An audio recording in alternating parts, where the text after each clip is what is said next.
Good morning. It's kind of late morning here, but welcome to my channel. I am Crystal, and today we are going to can up some chicken with the bone and the skin on. And yes, you can do it that way.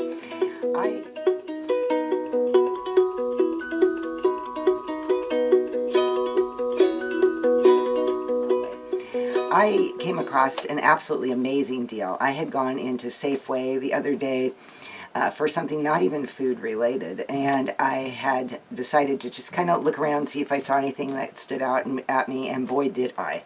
They had 10-pound bags of chicken leg thigh quarters for $6.99, making them 69 cents a pound. That's a price I haven't seen in who knows how long. So I grabbed 2 bags.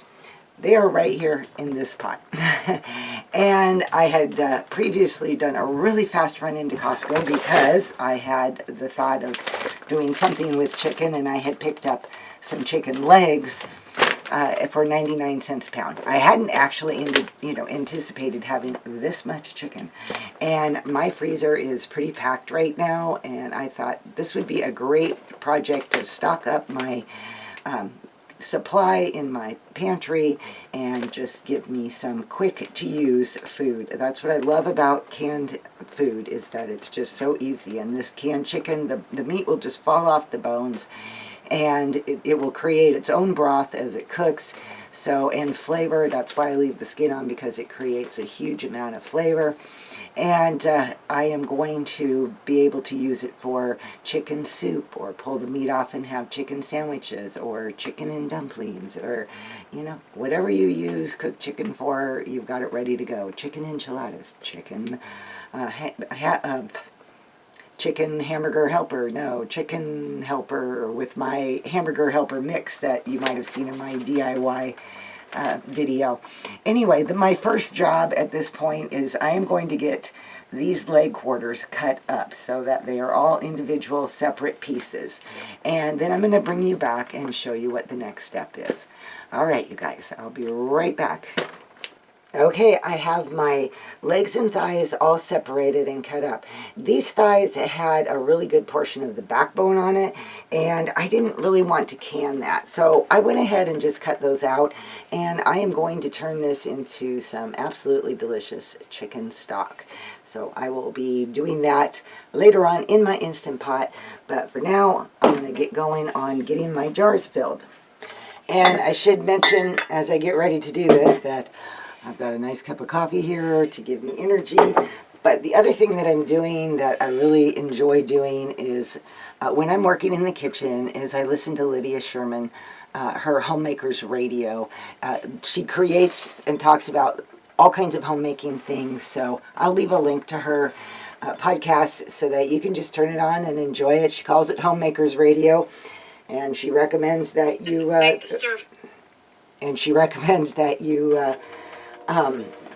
are doing something while you are listening. So that's what I'm about to do right now.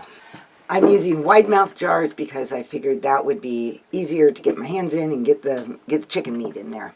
I'm going to start with the chicken thighs, and I'm kind of putting them mostly skin side out.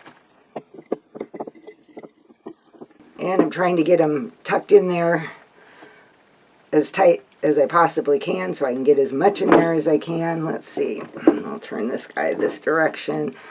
And I don't know if I have room for another one. Okay, I was able to get that one in there and still have some good head space. So I'm going to work right now and fill up the rest of these jars.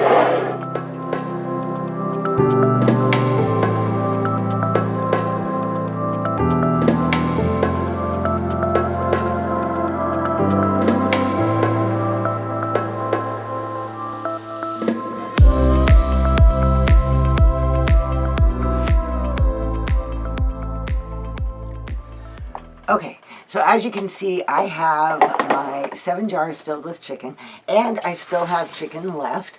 So, let me show you. I don't know if you can really see that well or not, but I can show it to you later.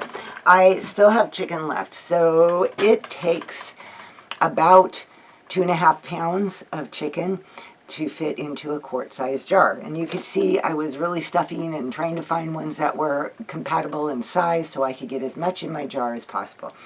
That is one reason why I'm doing 2 batches, because I knew with 20 pounds of chicken that would equal about 8 jars. And I only like to run my canner when it's completely full. So that's why I'm doing some legs on my next round with it. At this point, I'm going to throw some salt in here.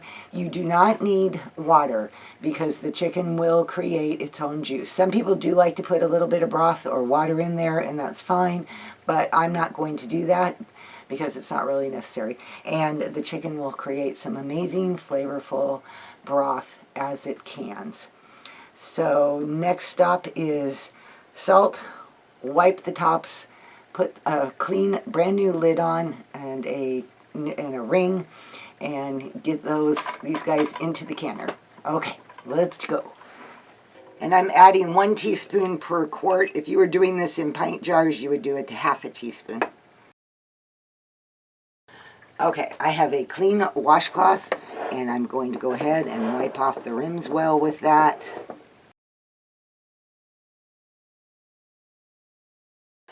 I've had my rings sitting in some hot water, not boiling, but very hot water. Now I'm just going to put these right on the top. And now I'm going to put the rings on, and you want to do it just finger tight. Don't wrench down on them, just give them a nice finger tight close.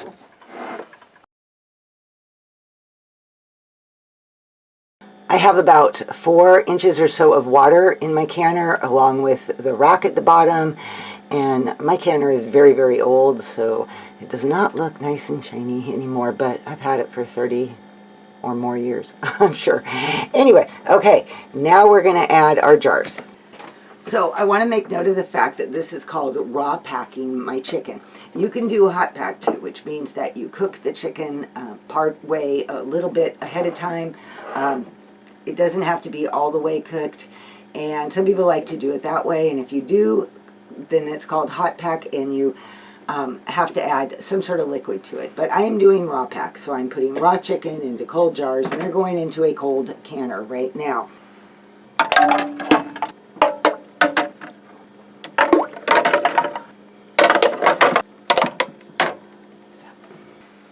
And put my lid on.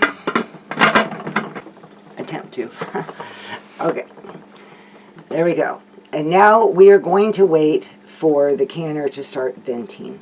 Venting means you have a full, steady stream of air coming out of here, and we're going to let that vent for about 10 minutes or so, and I will bring you back when that's happening. I'm not sure how well you can see that on camera, but this is now venting. We've got a good amount of steam coming out, and this over here has popped up all the way, and I have set my timer now for 10 minutes, so I'm going to let this vent for 10 minutes. Okay, my timer went off. The venting time is done, so I am going to put my weighted gauge, my weighted weight on there, and I am going to wait for my pressure to come up to 10 pounds of pressure, which is what I need for my elevation. If you live at a different elevation, then you are going to need to adjust that, and I will put a link to a chart in the description box below. But for now, I am waiting until it reaches 10 pounds of pressure, which is right here on the gauge.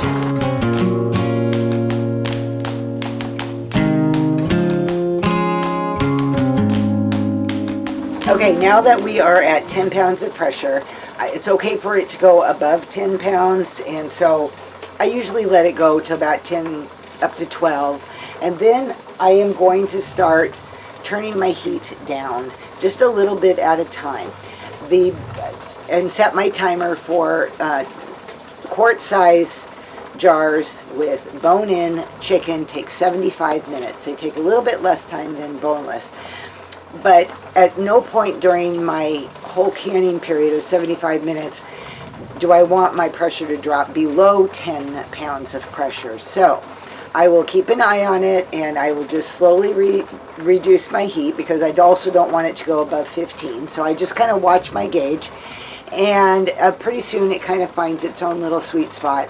and then it just hums along for the rest of the time. So it's not as complicated as it sounds. But that's what I'm going to do now. Start turning down my heat, set my timer for 75 minutes, and let this do its thing. And I'm going to enjoy a cup of tea now.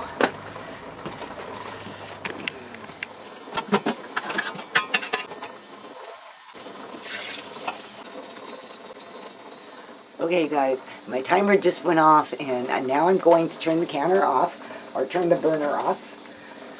So the burner is turned off, and now we just wait, and we're going to let the pressure come down on its own and not touch anything until this pressure gauge reads 0. All right, the counter's at 0. This little front seal has dropped, and it's time to open it up.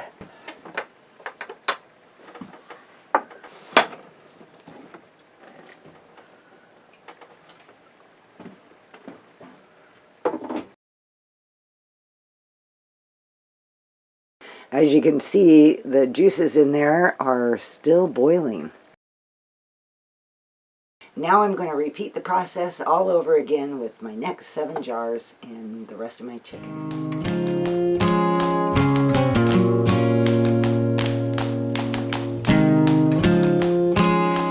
Good morning, you guys. Okay, so here is the way it all turned out yesterday. So it went pretty good, except I had 2 jars that didn't seal. So that did not make me very happy. I put those in the refrigerator. I have now washed up 5 more jars, and I plan to run my canner again today. And in those jars, I am going to redo the chicken that didn't seal, as well as the broth that I made yesterday in the Instant Pot. And I have some leftover broth. Not leftover, but broth that I had made a couple days ago that is a combination of chicken and pork. And I'm going to use that to try to fill up my 7 jars, because like I said, I like to only run a full canner. If for some reason that does not fill up 7 jars, then I plan to just throw a jar of beans, black beans that I have in there, and can up some dried beans. So that works really well too. I'm going to be using the hot pack method now because my chicken is no longer raw, and so I'm going to have to heat everything in the jar up, put it back into clean jars, and then use some of this broth that I made yesterday. I will heat that up till it's boiling, fill the jars with that boiling broth, and then put that in the canner. And the same method works with canning just regular broth. No meat added or anything like that. All I have to do is heat it up, boil it, put it into hot jars, and put that into the canner as well. After I wash my jars, I put them in my oven on warm to keep them hot and sterilized. And then I just went ahead and divided up the chicken that I had already heated up, and with a little bit of broth that was in there, and I just kind of put all of that into the jar. Then I put my little spatula down there for air bubbles, get rid of any air bubbles, and then topped it off with a little bit more broth, so it had about 1 inch of headspace on it. And then I went ahead and wiped it all clean, just like we had seen previously, put the lids on, the rings on, and put that into my canner. My next stop was to fill up jars with the chicken broth that I still had.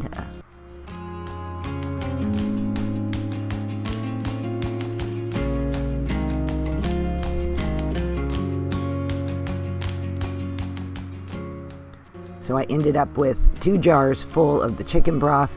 I had a little bit left over, so I went ahead and put that into the jar, and then added the chicken and pork broth. I had chicken bones and some pork rib bones, and I had made broth with that, so that's why it's a little darker, but it works just fine mixed together.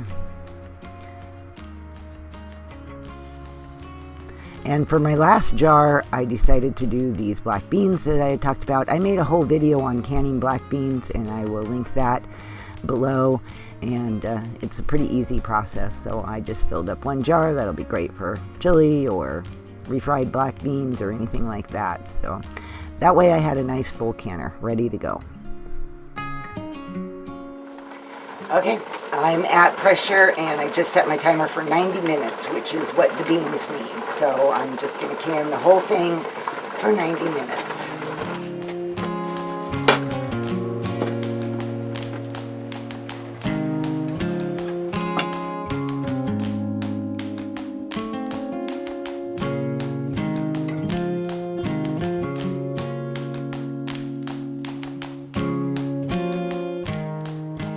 All right, you guys, there you have it. I ended up with 21 jars of food in my little canning session here.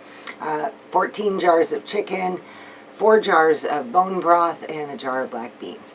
And I have a whole lot more canning plans, so stay tuned. I'm sure I will be sharing those as I go along on this, I guess, journey to fill up my pantry.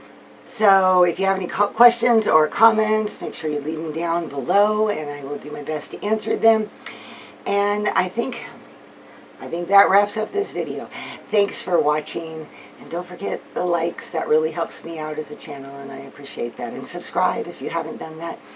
I appreciate that too. Okay, you guys, I'll see you on my next video. Bye-bye.